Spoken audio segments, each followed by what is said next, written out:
Hello students, chemistry foundation classes आज एक नए टॉपिक के साथ उपस्थित हैं। प्रसक्ता या प्रसक्त संगठन निकालना।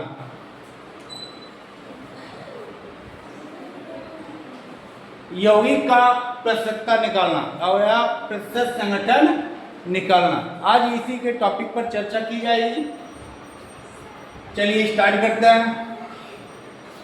सबसे पहले हम कोई एक यौगिक लेते हैं।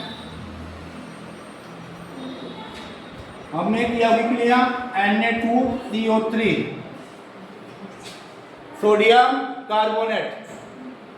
Na2CO3 sodium carbonate. अब सोडियम कार्बोनेट में हमें ये देखना है कि सोडियम कितना परसेंट है, कार्बन कितना परसेंट है और ऑक्सीजन कितना परसेंट है, यही हमें निकालना है। तो सबसे पहले हमें Na2CO3 का अणुभार निकालना है। Na2CO3 का अणुभार निकालना है।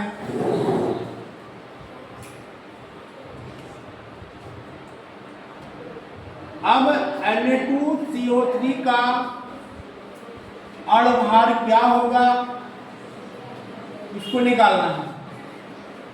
ध्यान दीजिएगा, Na2CO3 का क्या निकालना है, अणुभार निकालना है। अब Na2CO3 का अणुभार निकालना है तो हमें सबसे पहले ये पता होना चाहिए कि सोडियम का परमाणु भार क्या होता है और कार्बन का परमाणु भार क्या होता है और ऑक्सीजन का परमाणु भार क्या होता है। सोडियम का परमाणु भार होता है 23 और कार्बन का होता है 12 और ऑक्सीजन का होता है 16।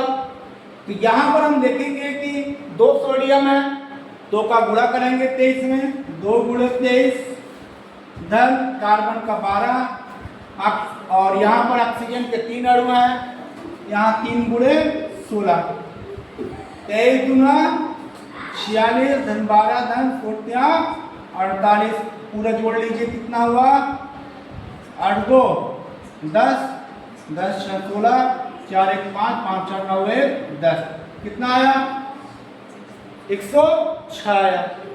अब 106 आया, 106 क्या हो गया, Na2CO3 का अणुभार हो गया। अब मुझे निकालना क्या है, अब मुझे Na2CO3 का पूरा भार पता चल गया, कितना आया 106 आया। अब हमें क्या निकालना है, प्रसक्ता कि Na2CO3 में सोडियम कितने परसेंट है, कितना परसेंट है, कार्बन का 1% और ऑक्सीजन कितने परसेंट है। तो हम यहाँ पर फॉर्मूला लगा देंगे, सोडियम की प्रसक्ता बराबर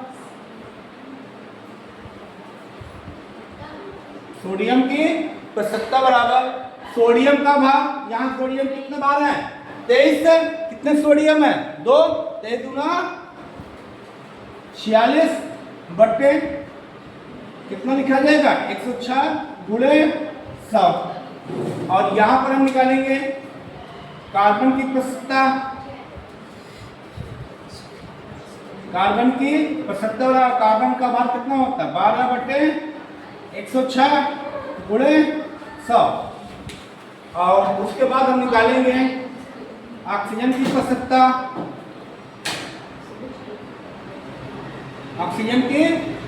बराबर ऑक्सीजन का भार कितना होगा, यहाँ पे 48 क्योंकि ऑक्सीजन 3 अणु है, 48 बटे 106 गुणे 100। अब इसी का मुझे भाग करना है, एक काम करते हैं 46 गुणा 100 करते हैं, 4600 आएगा, 4600 बटे 106 और 1200 बटे 106 और 4800 बटे 106। अब 4600 में 106 का भाग देंगे, जो भी आएगा वही उसका परसेंट होगा। 1200 में 106 का भाग देंगे और 4800 में 106 का भाग देंगे। यहाँ पर 4600 में 106 के भाग दिया गया, जिसमें से 43.39%, 1200 में 106 का भाग दिया गया 11.33% और 4800 में 106 का भाग दिया गया 45.28%। अब इसके प्रूफ के लिए कहाँ सही है गलत है, तो हम क्या करेंगे, सभी को ऐड कर लेंगे। 43.39 और 11.33 और 45.28 सबको ऐड कर लेंगे। ऐड करने के बाद 100 आया तो सही है, नहीं तो गलत है। 8 3 11, 11 9 20, 3 3 6 2 8 2 10 और 5 1 6, 6 3 9 1 10, 4 1 5, 5 6 9 1 10। ये आपका सवाल सही है।